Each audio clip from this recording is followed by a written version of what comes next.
Good morning class.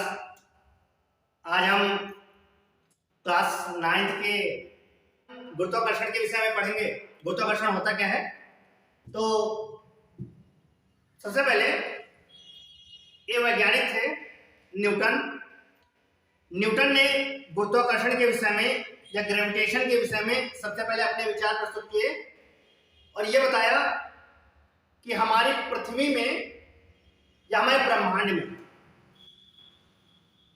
जितनी भी चीजें हैं सभी चीजें एक दूसरे को आकर्षित करती हैं और ब्रह्मांड में सभी पिंड एक दूसरे को अपनी ओर आकर्षित करते हैं और इसी आकर्षण को ही गुरुत्वाकर्षण कहते हैं। न्यूटन ने बताया कि सभी वस्तुओं जितनी भी वस्तुएं हैं अगर किसी भी वस्तु को अगर ऊपर फेंका जाएगा तो हमारी पृथ्वी में ऐसी कोई शक्ति है जो सभी वस्तुओं को ऊपर से नीचे लाने का प्रयास करती है। इसका मतलब यह है किसी भी वस्तु को अगर ऊपर डाला जाएगा तो हमारी पृथ्वी में ऐसी कोई शक्ति है जो सभी वस्तुओं को अपनी ओर आकर्षित करने का गुण रखती है। इसका मतलब यह है कि अगर किसी वस्तु को अगर नीचे से ऊपर डाला जाएगा तो वस्तु ऊपर से नीचे आ जाएगी, क्योंकि हमारी पृथ्वी में ऐसी कोई शक्ति है जो सभी वस्तुओं को अपनी ओर आकर्षित करने का गुण रख रही है। और वो आकर्षित करने का गुण रखने वाली जो शक्ति है उस शक्ति का पता न्यूटन ने जब लगाया तो उन्होंने बताया कि हमारी पृथ्वी पे जो शक्ति है वो है गुरुत्वाकर्षण बल, और इसी गुरुत्वाकर्षण बल के कारण सभी ग्रह एक दूसरे को अपनी ओर आकर्षित करते हैं और नियमित तरीके से बंधे हुए। एक कहानी के माध्यम से समझाने का प्रयास करते हैं कि न्यूटन ने क्या बताया। तो न्यूटन क्योंकि एक बहुत शरारती बच्चा था और एक बार न्यूटन क्लास में टीचर पढ़ाते समय जब टीचर पढ़ा रहा था तो वो बहुत सारे क्वेश्चन लेके आते थे और ऐसे क्वेश्चन जिनके आंसर शायद टीचर के पास भी नहीं होते थे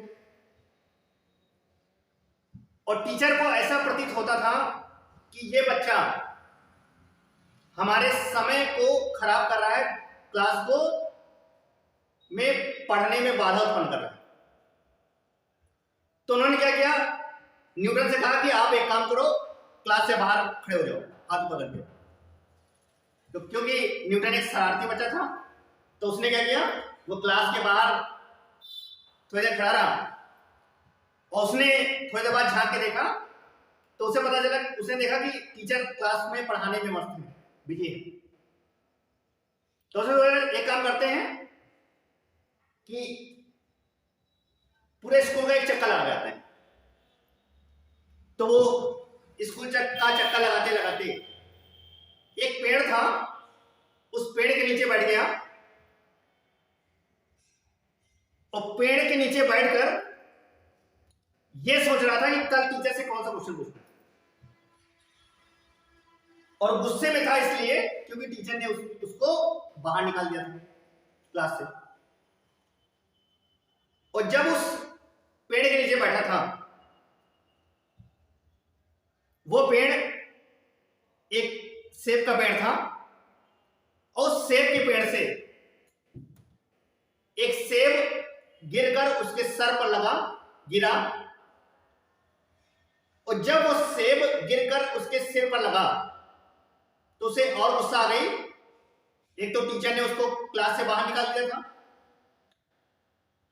और दूसरा ये सेब जब उसके सर पर लगा तो उसे और गुस्सा आ गई। तो उसे क्या किया, उस सेब को उठाया और सेब को उस पेड़ पर मारने का प्रयास किया।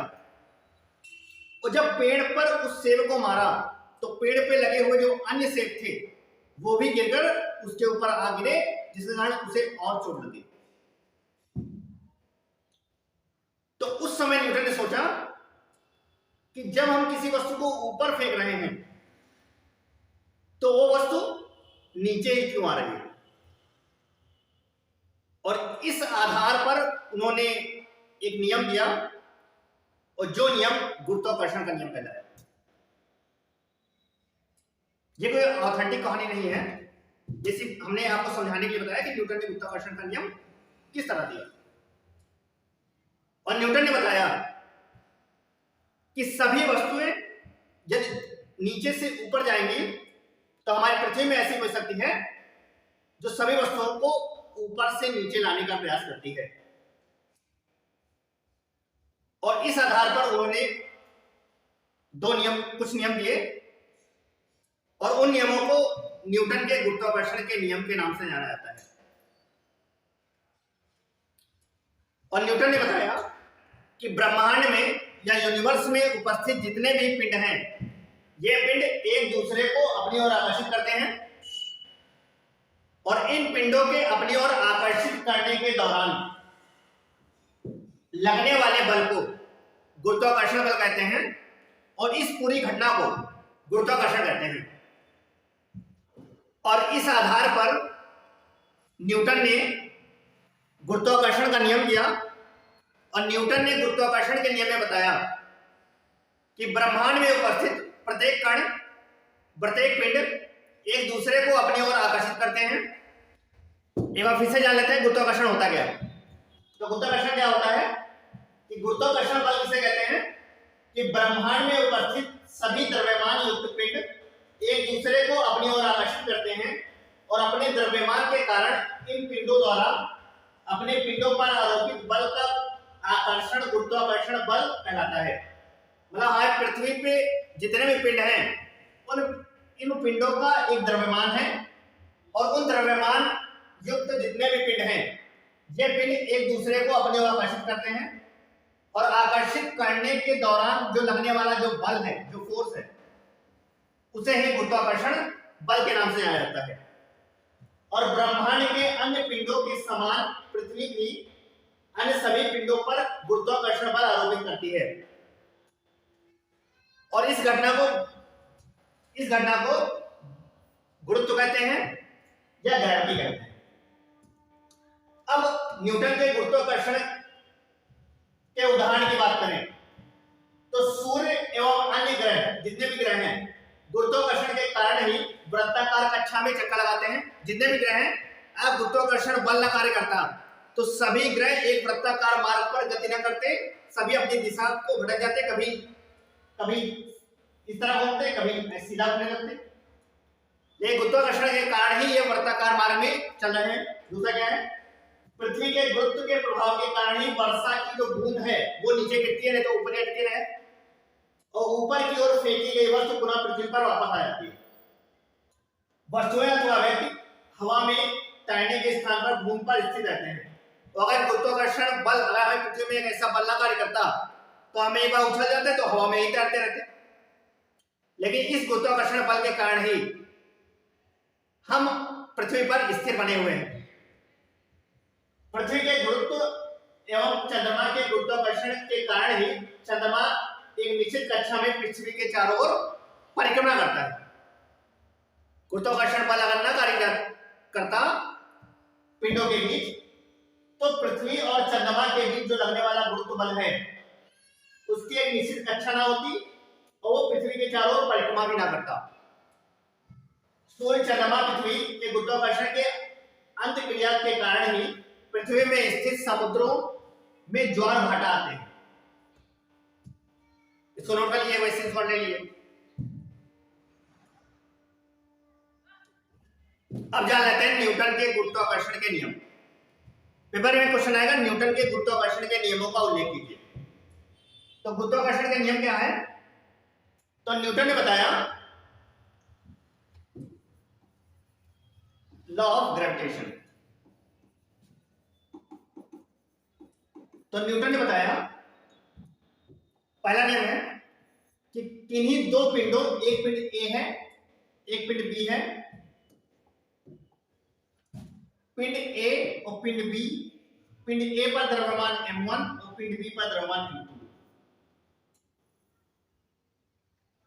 तो न्यूटन ने बताया कि इन दो पिंडों पर लगने वाला बल, इन दोनों पिंडों पर जो बल लगेगा वह बल उनके द्रव्यमानों के गुणनफल के, द्रव्यमान क्या है m1 और m2 के गुणनफल के अनुक्रमानुपाती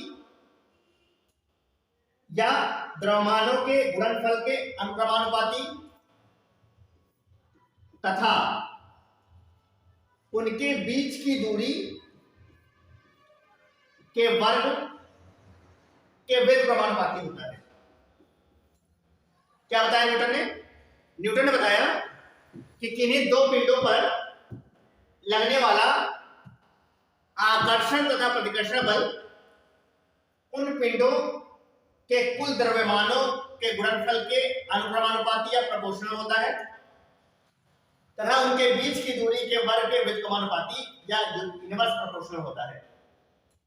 न्यूटन के गुरुत्वाकर्षण के नियम में न्यूटन ने बताया कि पिंडों के द्रव्यमानों के गुणनफल के अनुपाती, पहले ने क्या है, दो पिंड हैं, एक पिंड ए है, ए पे द्रव्यमान है m1 और बी पे द्रव्यमान है m2। उन्होंने बताया कि इन दो पिंडों पर लगने वाला आकर्षण तथा प्रतिकर्षण बल उन पिंडों के द्रव्यमानों के गुणनफल के अनुपाती, उन पिंडों के द्रव्यमानों के गुणनफल के अनुपाती तथा इन पिंडों के बीच की दूरी, इनकी पिंडों के जो बीच की दूरी है वो है r, उन पिंडों के बीच की दूरी के वर्ग के व्युत्क्रमानुपाती होता है। अब इक्वेशन नंबर 1 और इक्वेशन नंबर 2 से F proportional m1 m2 upon r square या F equal to g m1 m2 upon r square, जहां पे g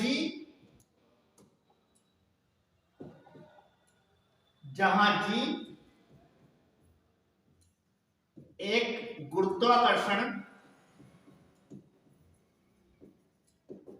नियतांक है, जहां g एक गुरुत्वाकर्षण नियतांक है और इसका जो मान होता है,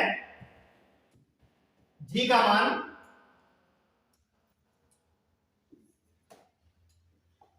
G का मान 6.67 इंटू 10⁻⁻11 होता है। तो गुरुत्वाकर्षण का नियम क्या है कि किन्हीं दो पिंडों पर लगने वाला आकर्षण तथा प्रतिकर्षण बल उनके द्रव्यमानों के गुणनफल के अनुक्रमानुपाती तथा उनके बीच की दूरी के वर्ग के व्युत्क्रमानुपाती होता है। अब दोनों समीकरणों को हम क्या करेंगे, इक्वेशन नंबर 1 और इक्वेशन नंबर 2 से m1 m2 upon r square हो जाएगा, प्रोपोर्शन हटाएंगे तो f equal to g m1 m2 upon r square हो जाएगा, जहां पे r जो है, जहां g एक गुरुत्वाकर्षण नियतांक है और गुरुत्वाकर्षण नियतांक का जो मान होता है, इसका मान होता है 6.67 इंटू 10⁻⁻11। इसको बॉक्स में कर लेंगे और बल का जो मात्रक होता है वो होता है न्यूटन, इसलिए यहां लिखेंगे न्यूटन। इसे सॉल्व ले लेंगे एक बार इसको स्क्रीनशॉट ले लीजिए पूरा।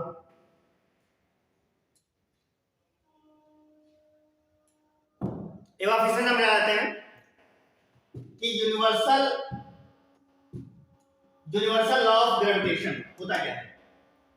तो क्या होता है, देखिए इसको देखिए, according to universal law of gravitation the force between two objects is directly proportional to the products of their masses.